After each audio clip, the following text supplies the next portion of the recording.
जय माता दी। आप सभी भक्तजनों का हार्दिक स्वागत है आपके अपने आध्यात्मिक चैनल आस्था, श्रद्धा और भक्ति में। चैत्र नवरात्रि के इस पावन पर्व में हम आपके लिए लेकर आए हैं दुर्गा सप्तशती पाठ की दिव्य श्रृंखला, जिसमें हम सुन रहे हैं ऋषि मार्कंडेय द्वारा वर्णित देवी महात्म्य का अद्भुत वर्णन। शरद ऋतु की शोभा संपन्न चंद्रमा की कमाल, जिनकी मनोहर कांत है, जो तीनों लोगों की आधारभूता और शुभ आदि दैत्यों का नाश करने वाली है, तथा गौरी के शरीर से जिनका प्राकट्य हुआ है, उन महासरस्वती देवी का मैं निरंतर भजन करती हूँ। आइए अब आज के 5वें अध्याय की कथा का श्रवण करते हैं। ऋषि ने कहा, पूर्व काल में शुंभ और निशुंभ नामक असुरों ने अपने बल के घमंड में आकर सचीपति इंद्र के हाथ से तीनों लोगों का राज्य और यज्ञ भाग छीन लिए। वे दोनों सूर्य, चंद्रमा, कुबेर, यम और वरुण के अधिकार का भी उपयोग करने लगे। वायु और वायु और अग्नि का कार्य भी वही करने लगे। उन दोनों ने सभी देवताओं को अपमानित किया, राज्य भ्रष्ट, पराजित और अधिकारहीन करके स्वर्ग से निकाल दिया।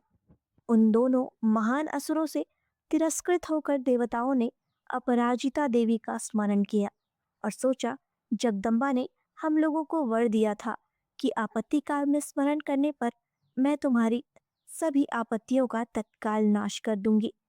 इस प्रकार विचार करके देवता गिरिराज हिमालय पर गए और वहां भगवती विष्णु माया की स्तुति करने लगे।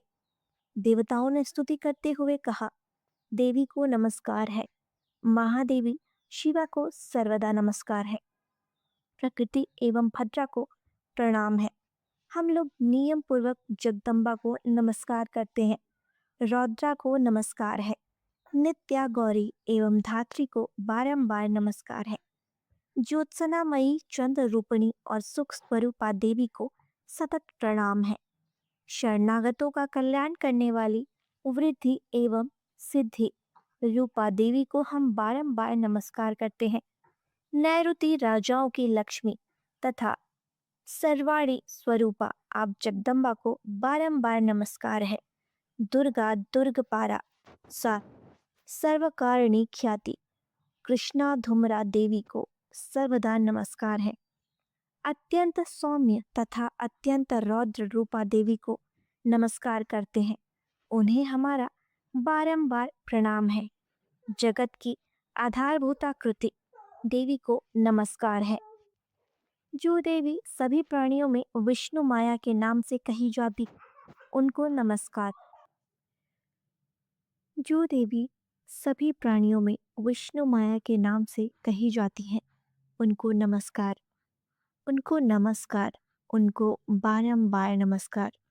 जो देवी सब प्राणियों में चेतना कही जाती हैं, उनको नमस्कार, उनको नमस्कार, उनको बारंबार नमस्कार करते हैं।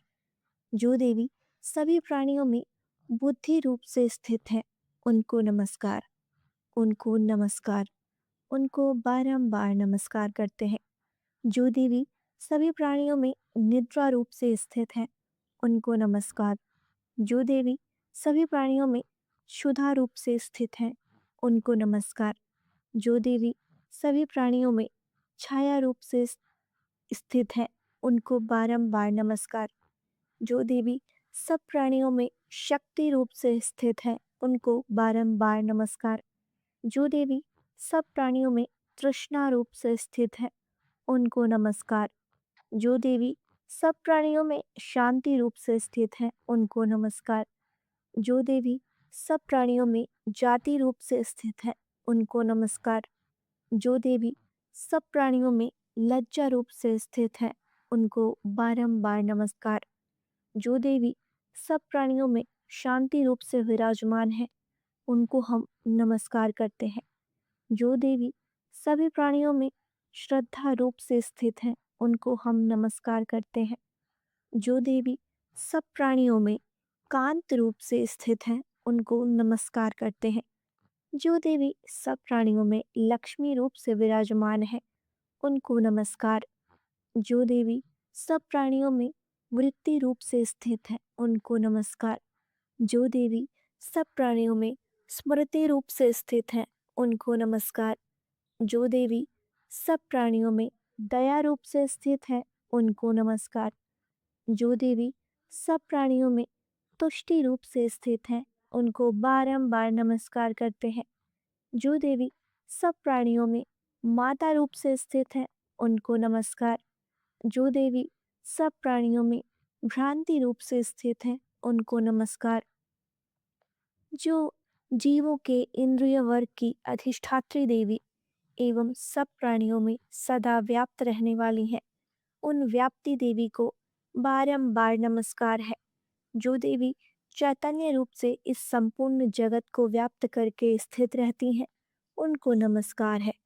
पूर्व काल में अपने अभिष्ट की प्राप्ति होने से देवताओं ने जिनकी स्तुति की और देवराज इंद्र ने बहुत दिनों तक जिनका सेवन किया, वह कल्याण की साधन भूता ईश्वरी हमारा कल्याण और मंगल करे और सभी आपत्तियों का नाश करे। उद्दंड दैत्यों से सताए हुए हम सभी देवता जिन परमेश्वरी को इस समय नमस्कार करते हैं और जो भक्ति के विनम्र पुरुषों द्वारा स्मरण की जाने पर तत्काल ही संपूर्ण विपत्तियों का नाश करती हैं, वे जगदम्बा कृपया हमारा संकट दूर करें। ऋषि ने कहा, हे राजन, इस प्रकार जब देवतागण स्तुति कर रहे थे, उस समय पार्वती देवी गंगा जी के जल में स्नान करने के लिए वहां आई थी। उन सुंदर भौहों वाली भगवती ने देवताओं से पूछा, आप लोग यहाँ किसकी स्तुति कर रहे हैं? तब उन्हीं के शरीर कोश से प्रकट हुई शिवा देवी बोली, शुभ दैत्य से तिरस्कृत और युद्ध में निशुंभ से पराजित होकर यहाँ एकत्रित हुए ये समस्त देवता ये मेरी ही स्तुति कर रहे हैं। पार्वती जी के शरीर कोश से अंबिका का प्रादुर्भाव हुआ है, इसलिए वे समस्त लोकों में कौशिकी कही जाती हैं। कौशिकी के प्रकट होने के बाद पार्वती देवी का शरीर काले रंग का हो गया, इसलिए वे हिमालय पर रहने वाली कालिका देवी के नाम से विख्यात हुई।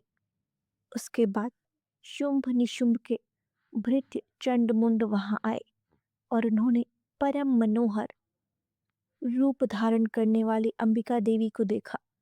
फिर वे शुभ के पास जाकर बोले, महाराज, एक अत्यंत मनोहर स्त्री है जो अपने दिव्य कांत से हिमालय को प्रकाशित कर रही है।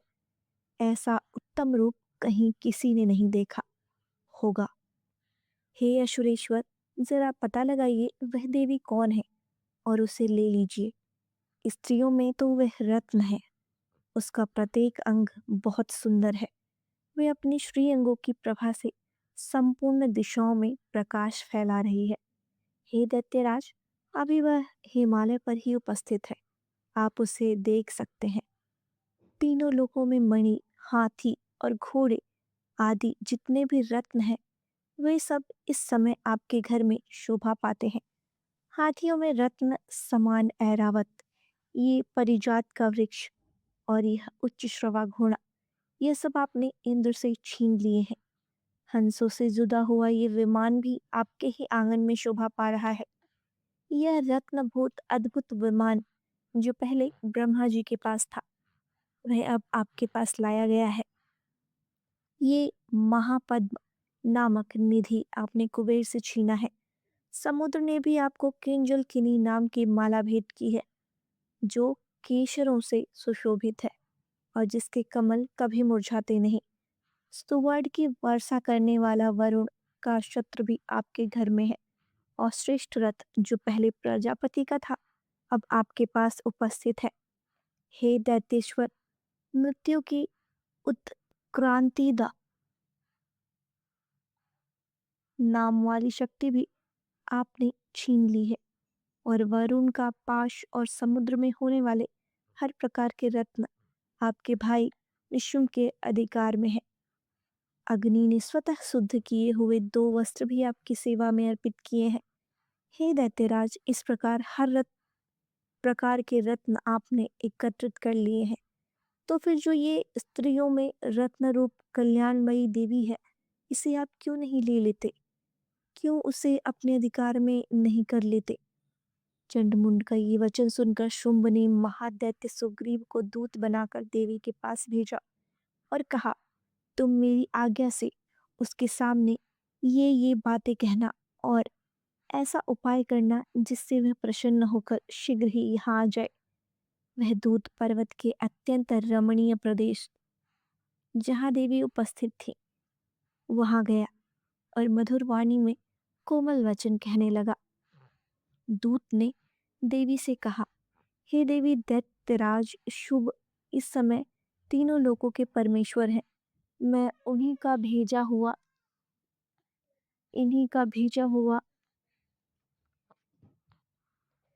दूत ने देवी से कहा, हे देवी दैत्यराज शुभ इस समय तीनों लोकों के परमेश्वर है। मैं उन्हीं का भेजा हुआ दूत हूँ और यहाँ तुम्हारे पास आया हूँ। उनकी आज्ञा सदा सभी देवता एक स्वर में मानते हैं, कोई उसका उल्लंघन नहीं कर सकता।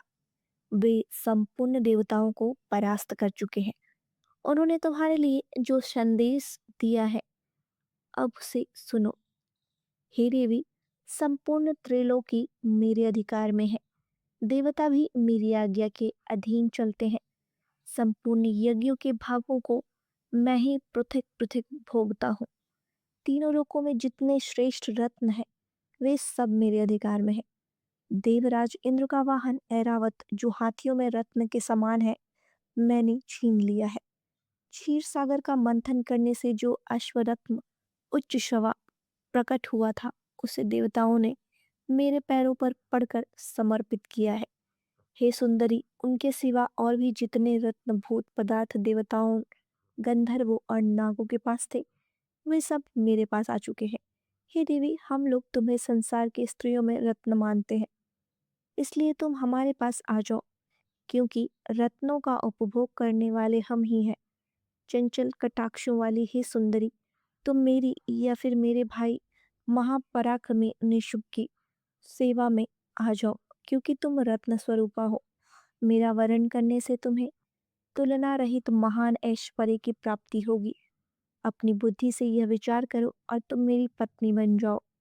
दूध के इस प्रकार दूध के इस प्रकार कहने पर कल्याणमयी भगवती दुर्गा देवी इस जगत को धारण करती है। वह मन ही मन गंभीर भाव से मुस्कुराई और इस प्रकार कहने लगे। देवी ने कहा, हे दूत तुमने सत्य कहा, इसमें तनिक भी संशय नहीं है। शुंभ तीनों लोकों का स्वामी है और निशुंभ भी उसी के समान पराक्रमी है, किंतु इस विषय में मैंने जो प्रतिज्ञा कर ली है उससे मिथ्या कैसे करूं। मैंने अपनी अल्प बुद्धि के कारण पहले से ही जो प्रतिज्ञा कर रखी है अब उसे सुनो। जो भी मनुष्य पुरुष मुझे संग्राम में जीत लेगा, जो मेरे अभिमान को चूर्ण कर देगा और संसार में जो मेरे ही समान बलवान होगा वही मेरा स्वामी होगा। इसलिए शुंभ अथवा महादैत्य निशुंभ स्वयं ही यहाँ पधारे और मुझे जीत कर शीघ्र ही मेरा पाणी ग्रहण कर ले।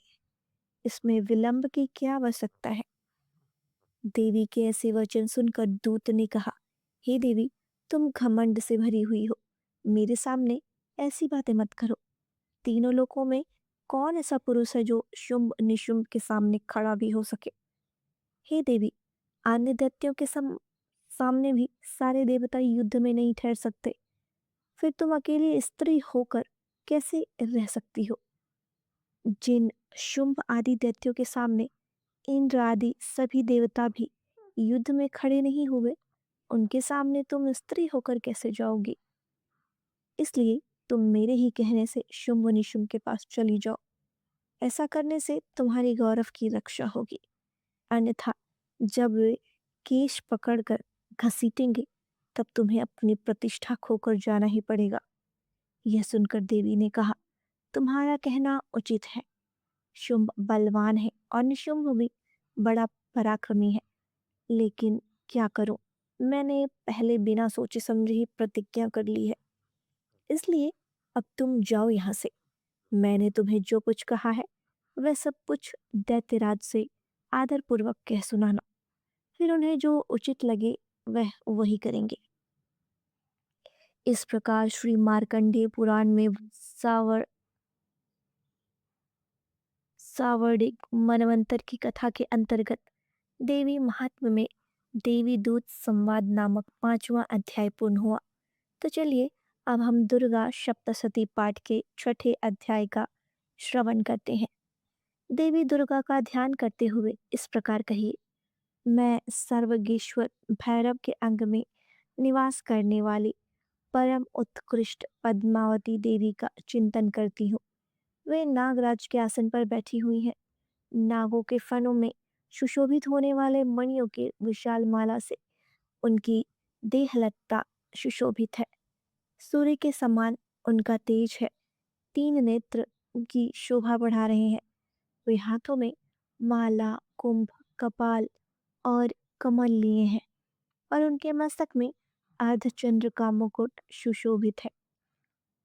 कथा का आरंभ करते हुए ऋषि ने कहा। देवी का यह कथन सुनकर दूत को बड़ा आश्चर्य हुआ। उस दैत्यराज उसने दैत्यराज के पास जाकर सभी समाचार विस्तार पूर्वक कह सुनाया। दूत के उस वचन को सुनकर दैत्यराज क्रोधित हो गया। दैत्य सेनापति धूम्रलोचन से बोला, धूम्रलोचन, तुम शीघ्र अपनी सेना लेकर साथ जाओ और उस दुष्टा के केश पकड़कर घसीटते हुए उसे बलपूर्वक यहाँ लाओ। उसकी रक्षा करने के लिए अगर कोई दूसरा उपस्थित हो तो वो देवता, यक्ष अथवा गंधर्व भी क्यों न हो, उसे भी अवश्य मार डालना। शुभ के इस प्रकार शुंभ के इस प्रकार आज्ञा देने पर धूम्रलोचन दैत्य 60,000 असुरों की सेना को साथ लेकर वहां से तुरंत चल पड़ा। वहां पहुंचकर उसने हिमालय पर रहने वाली देवी को देखा और ललकारते हुए कहा, अरियो, तू शुंभ निशुंभ के पास चल। यदि इस समय प्रसन्नतापूर्वक मेरे स्वामी के समीप नहीं चलेगी तो मैं बलपूर्वक तेरे केस पकड़कर घसीटते हुए तुझे यहाँ से ले जाऊंगा। यह सुनकर देवी ने कहा, तुम्हें दैत्यों के राजा ने भेजा है। तुम स्वयं भी बलवान हो और तुम्हारे साथ विशाल सेना भी है। ऐसी दशा में अगर तुम मुझे बलपूर्वक ले चलोगे तो मैं तुम्हारा क्या कर सकती हूँ। देवी के इस प्रकार कहने पर असुर धूम्रलोचन उनकी ओर दौड़ पड़ा और तब अंबिका ने शब्द के उच्चारण मात्र से उसे भस्म कर दिया। फिर तो क्रोध में भरी हुई दैत्यों की विशाल सेना और अंबिका ने एक दूसरे पर तीखे सैकड़ों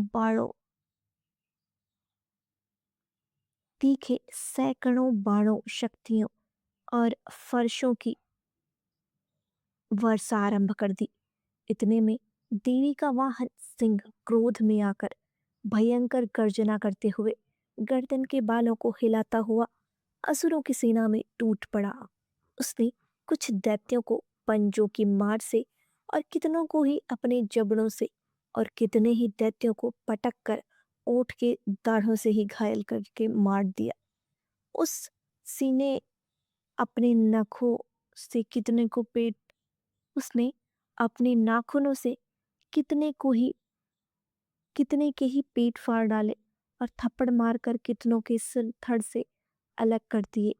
कितने ही सैनिकों की भुजाएं और मस्तक काट डाले और अपनी गर्दन के बाल हिलाते हुए उसने दूसरे दैत्यों के पेट फाड़कर उनका रक्त भी चूस लिया। अत्यंत क्रोध में भरे हुए देवी के वाहन उस महाबली सिंह ने क्षण भर में ही असुरों की संपूर्ण सेना का संहार कर दिया। शुंभ ने जब यह सुना कि देवी ने धूम्रलोचन असुर को मार डाला है और उसके सिंह ने सारी सेना का भी सफाया कर दिया है, तब उसने दैत्यराज को बड़ा क्रोध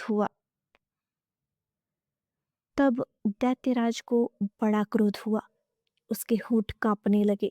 उसने चंड और मुंड नामक 2 महादैत्यों को आज्ञा दी, हे चंड मुंड, तुम लोगों बहुत बड़ी सेना लेकर वहां जाओ।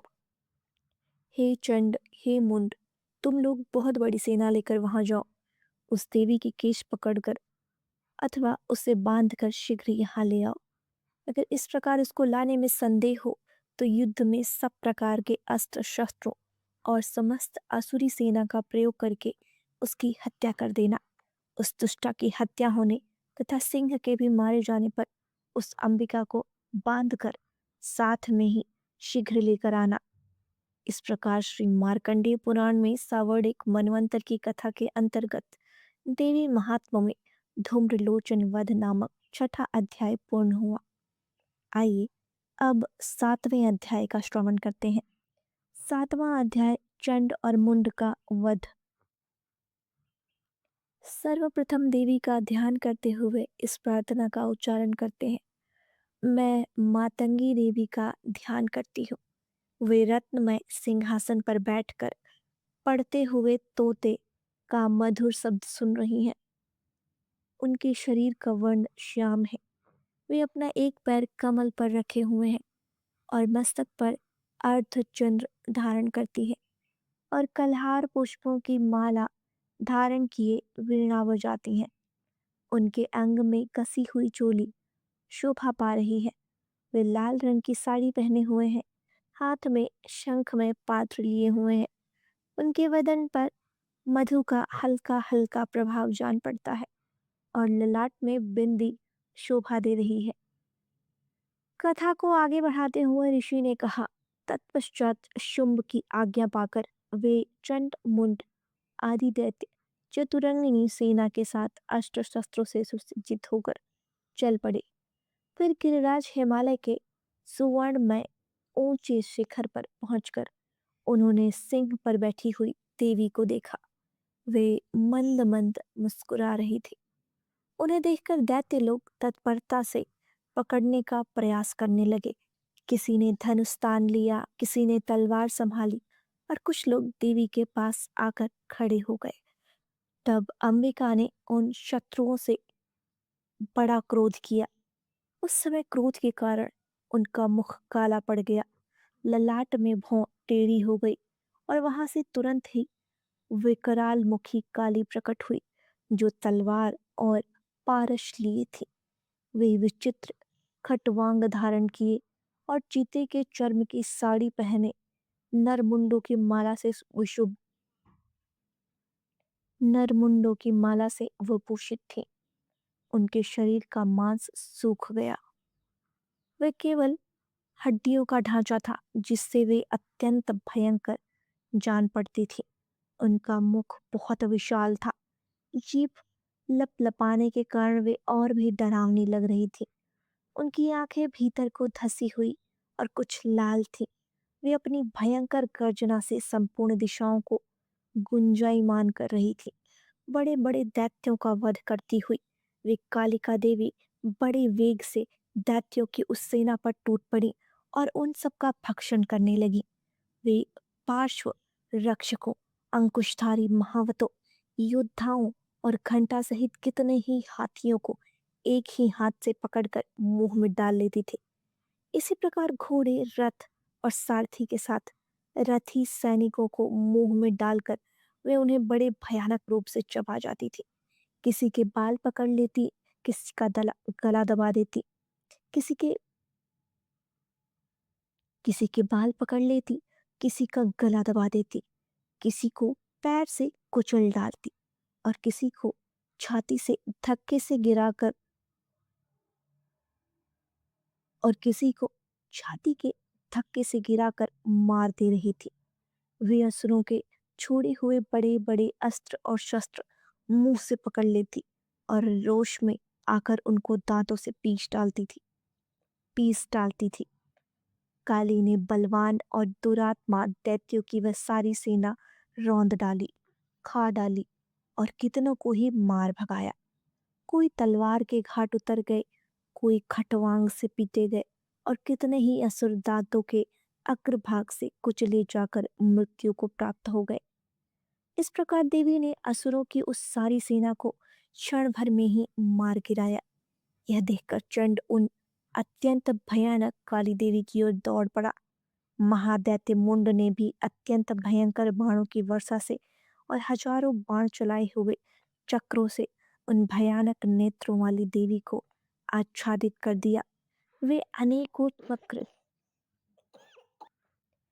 महादैत्य मुंड ने भी अत्यंत भयंकर बाणों की वर्षा से और हजारों बार चलाए हुए चक्रों से उन भयानक नेत्रों वाली देवी को आच्छादित कर दिया। वे अनेकों चक्र देवी के मुख में समाते हुए ऐसे लग रहे थे जैसे सूर्य के बहुत सारे मंडल बादलों के उदर में प्रवेश कर रहे हों।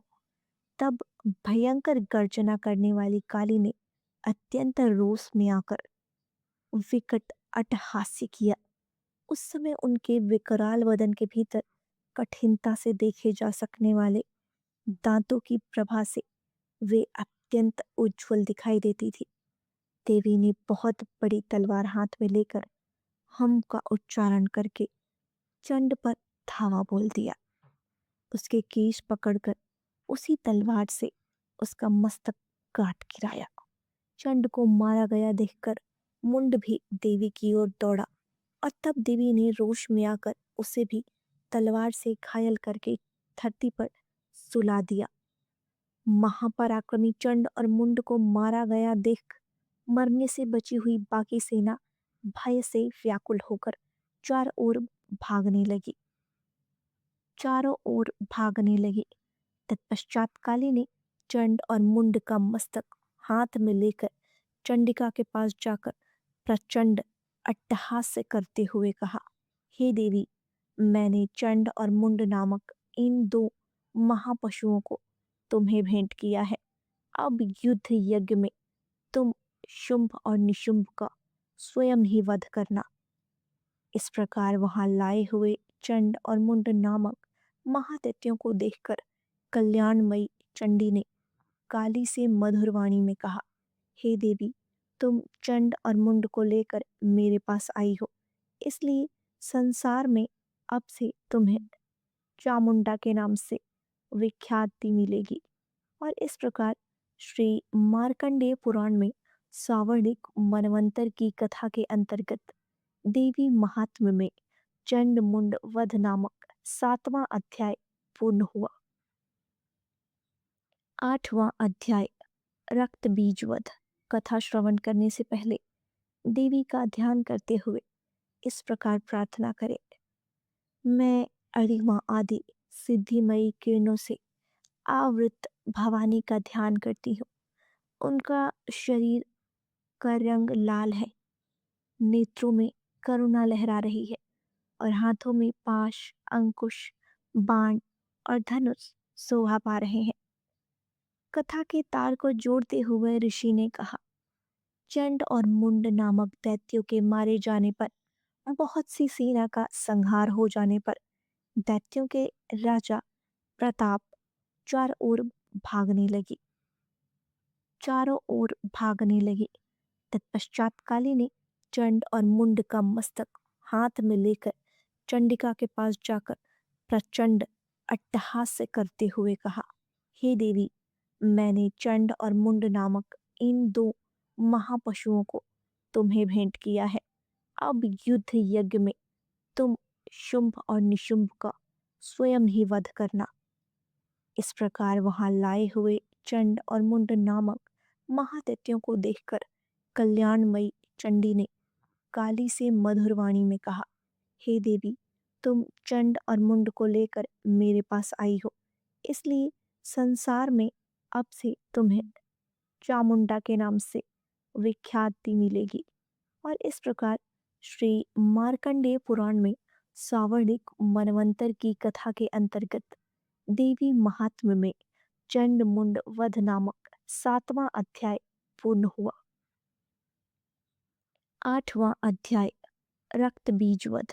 कथा श्रवण करने से पहले देवी का ध्यान करते हुए इस प्रकार प्रार्थना करें, मैं अरिमा आदि सिद्धिमयी किरणों से आवृत भवानी का ध्यान करती हूँ। उनका शरीर का रंग लाल है, नेत्रों में करुणा लहरा रही है और हाथों में पाश, अंकुश, बाण और धनुष शोभा पा रहे हैं। कथा के तार को जोड़ते हुए ऋषि ने कहा, चंड और मुंड नामक दैत्यों के मारे जाने पर और बहुत सी सेना का संहार हो जाने पर दैत्यों के राजा प्रताप शुंभ के मन में बड़ा क्रोध आया। उसने दैत्यों की संपूर्ण सेना को युद्ध के लिए कच करने की आज्ञा दी। उसने कहा, आज उदय युद्ध नामक 86 दैत्य सेनापति अपनी सेनाओं के साथ युद्ध के लिए प्रस्थान करें। कंबू नाम वाले दैत्यों के 84 सेना नायक अपनी वाहिनी से घिरे हुए यात्रा करें। 50 कोटि वीर्य कुल के और 100 धौम्र कुल के असुर सेनापति मेरी आज्ञा से सेना सहित आगे कूच करें। कालक तौहर मौर्य और काल के असुर भी युद्ध के लिए तैयार हो। मेरी आज्ञा से तुरंत प्रस्थान करें। भयानक शासन करने वाला असुरराज शुंभ इस प्रकार आज्ञा देकर सहस्त्रों बड़ी बड़ी सेनाओं के साथ युद्ध के लिए प्रस्थित हुआ। उसके अत्यंत भयंकर सेना आते देखकर चंडिका ने अपने धनुष की टंकार से पृथ्वी और आकाश के बीच का भाग गुंजा दिया। राजन, तदंतर देवी के सीने भी बड़े जोर से दहाड़ना आरंभ किया। फिर अंबिका ने घंटे के शब्द से उस ध्वनि को और भी बढ़ा दिया। धनुष की टंकार, सिंह की दहाड़ और घंटे की ध्वनि से संपूर्ण दिशाएं गूंज उठी। उस भयंकर शब्द से काली ने अपने विकराल मुख को और भी बढ़ा लिया और इस प्रकार वे विजय हुई। उस तुमनाद को सुनकर दैत्यों की सेनाओं में चारों ओर से आकर चंडिका देवी, सिंह तथा काली देवी को क्रोधपूर्वक घेर लिया।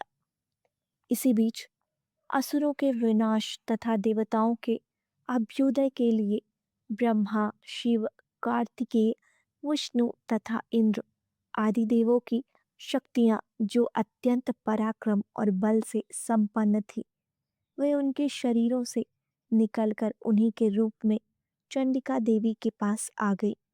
जिस देवता का जैसा रूप, जैसी वेशभूषा और जैसा वाहन है, ठीक वैसे ही साधनों से संपन्न हो, उनकी अपनी अपनी शक्तियां असुरों से युद्ध करने के लिए आई। सबसे पहले हंस युक्त विमान पर बैठी हुई अक्षसूत्र और कमंडलों से सुशोभित ब्रह्मा जी की शक्ति उपस्थित हुई, जिसे ब्रह्माणी कहते हैं। महादेव जी की शक्ति वृषभ पर आरूढ़ होकर हाथों में श्रेष्ठ त्रिशूल धारण किए, महानाग के कंकड़ पहने, मस्तक में चंद्र रेखा से भूषित होकर वहां आ पहुंची। कार्तिकेय जी की शक्ति रूपा जगदम्बिका उन्हीं का रूप धारण किए श्रेष्ठ मयूर पर आरूढ़ होकर शक्ति दैत्यों से युद्ध के लिए आ गई। इसी प्रकार भगवान विष्णु की शक्ति गरुड़ पर विराजमान होकर शंख, चक्र, गदा और शारंग, धनुष तथा खड़ग हाथ में लिए आ गई।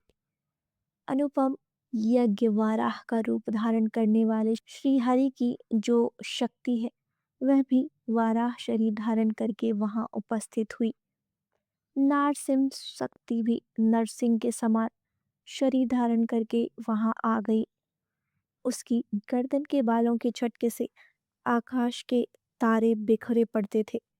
इस प्रकार इंद्र की शक्ति वज्र हाथ में लिए गजराज अहिरावत पर बैठकर आ गई।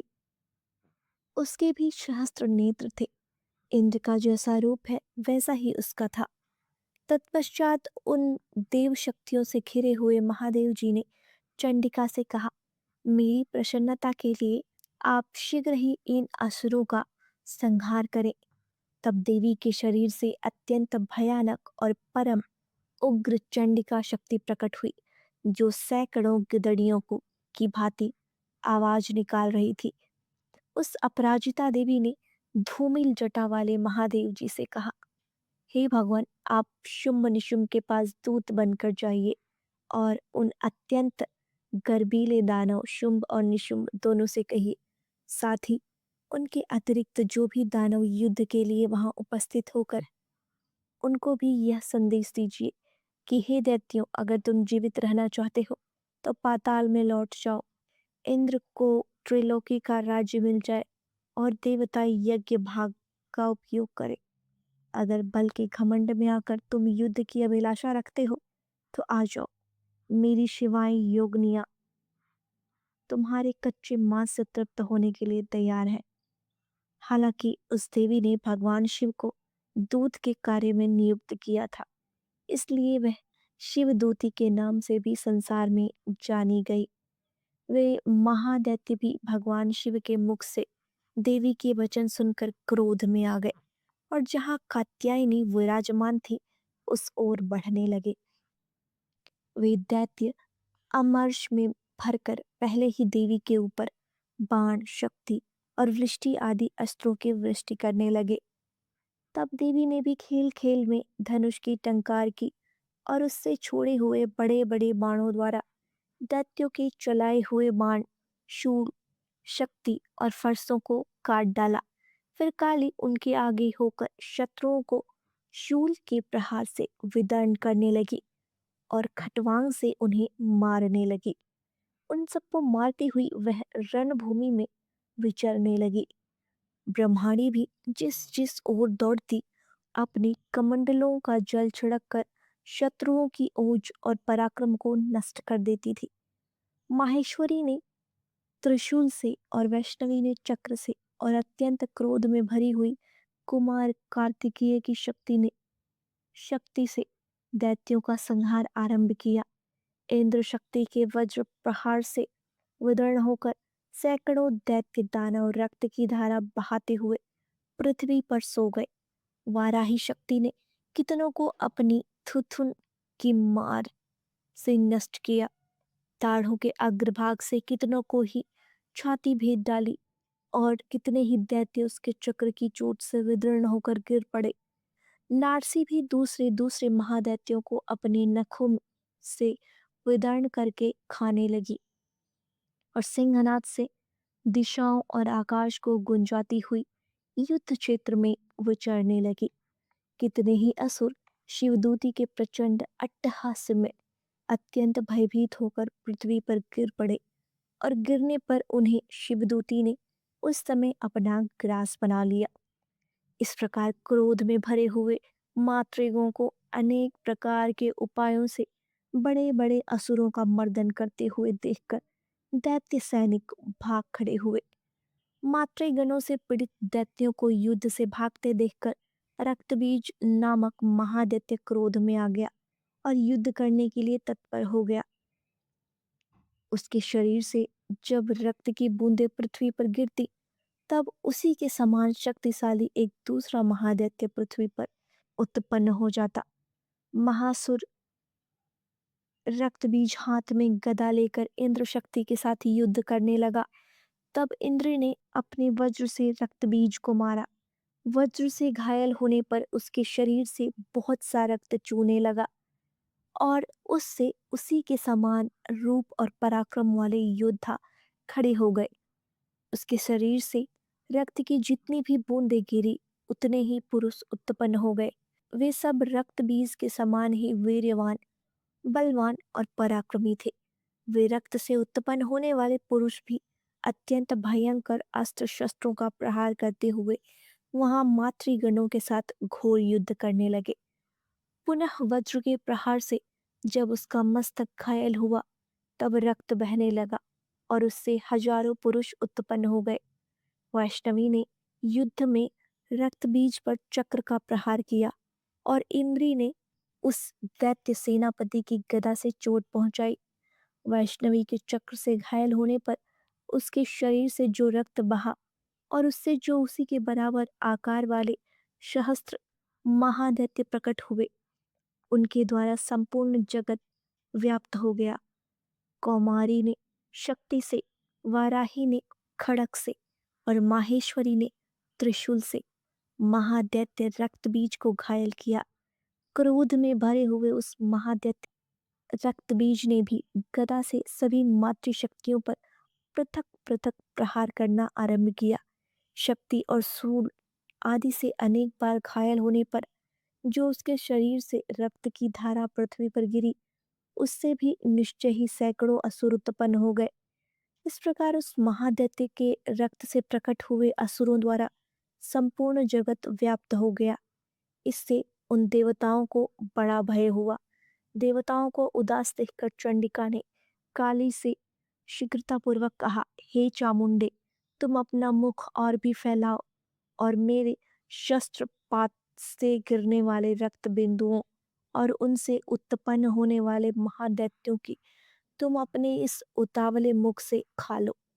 इस प्रकार रक्त से उत्पन्न होने वाले महादैत्यों का भक्षण करती हुई तुम रण में विचरण करती रहो। ऐसा करने से उस दैत्य का सारा रक्त क्षीण हो जाएगा और वह स्वयं ही नष्ट हो जाएगा। उन भयंकर दैत्यों को जब तुम खा जाओगी, तब दूसरे नए दैत्य उत्पन्न नहीं हो पाएंगे। काली से यूं कहकर चंडिका देवी ने शूल से रक्त बीज को मारा और काली ने अपने मुख से उसका रक्त ले लिया। तब उसने वहां चंडिका पर गदा में प्रहार किया, लेकिन उस गदापात ने देवी को तनिक भी हिलाया नहीं और वेदना भी नहीं पहुंचाई। रक्त बीज के घायल शरीर से बहुत सा रक्त गिरा, लेकिन ज्यों ही गिरा त्यों ही चामुंडा ने उसे अपने मुख में ले लिया। रक्त से घ- रक्त गिरने से काली के मुख में जो महादैत्य उत्पन्न हुए, उन्हें भी वह चट कर गई और उसने रक्तबीज का रक्त भी पी लिया। तत्पश्चात देवी ने रक्तबीज को, जिसका रक्त चामुंडा ने पी लिया था, वज्र, बाण, खड़ग, सृष्टि आदि से मार डाला। हे राजन, इस प्रकार शास्त्रों के समुदाय से आहत और रक्तहीन हुआ महादैत्य रक्तबीज पृथ्वी पर गिर पड़ा। हे नरेश्वर, इससे देवताओं को अनुपम हर्ष की प्राप्ति हुई और मातृक उन असुरों के रक्तपान के मद से उद्यत सा होकर नृत्य करने लगे। इस प्रकार श्री मार्कंडेय पुराण में सावर्णिक मनवंतर की कथा के अंतर्गत देवी महात्म्य में रक्त बीज वध नामक 8वां अध्याय पूर्ण हुआ। अगर आपको यह दिव्य कथा और पाठ पसंद आया हो, तो वीडियो को लाइक ज़रूर करें और इसे अपने परिवार और मित्रों के साथ शेयर करें। ऐसे ही पवित्र कथाओं और भक्ति से जुड़ी वीडियो के लिए हमारे चैनल आस्था, श्रद्धा और भक्ति को अभी सब्सक्राइब करें और बेल आइकन ज़रूर दबाएं। माँ दुर्गा आप सभी की हर मनोकामना पूर्ण करे। हम मिलेंगे बहुत जल्द दुर्गा सप्तशती के अगले अध्याय के साथ। जय माता दी।